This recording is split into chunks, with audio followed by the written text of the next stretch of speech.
Hey guys, this is AuspiciousAussie and welcome to the end of season review for the Real Madrid Galácticos series. Of course, the previous episode you saw was the Europa League final in which we beat Stuttgart 2-1 and it's quite a good game. If you haven't watched it, probably go back and check it out. And if you haven't watched the Spanish Cup final before that, then you should definitely go and check that out. That was a really exciting game and it was really high pressure.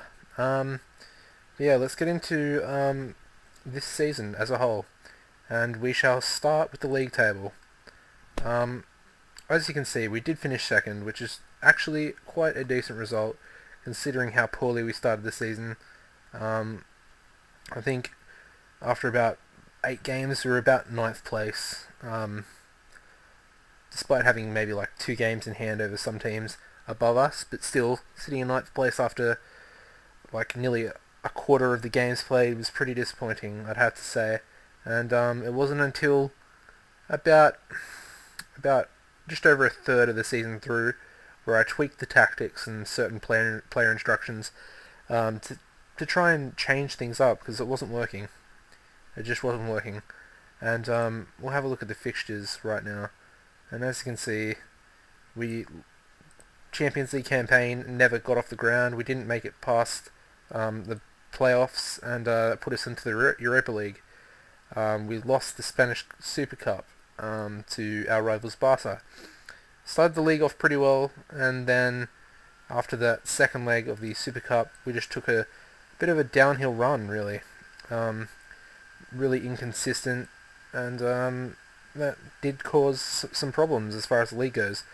And it was around this point here, just after the Valencia game, I think it was, I thought, yep, time to tweak some tactics and just change something, sort of. And that was coming up to December, so it was quite a hefty way through the season. And I changed things, and as you can see, the results started to pick up. We started to not lose in the league. If you see, we didn't actually lose a game in the league for about 12 games or so, and then we lost to Rayo, which is really disappointing. But of course, red card will do that to you, and then we continued to just win. We just started winning. We stopped drawing, lost the odd game here and there.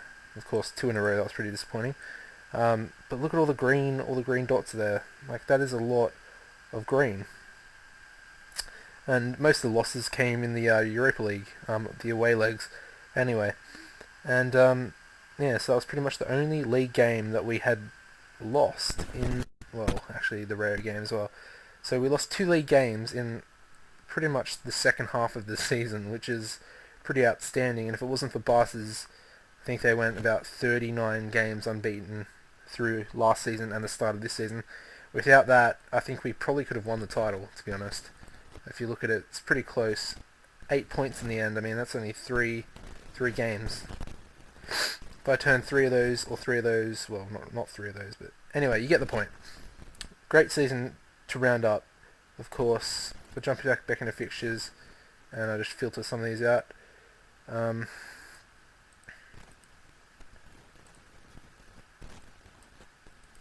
If you see here, group stage, unbeaten in the group stage, and that was before I actually changed the tactics.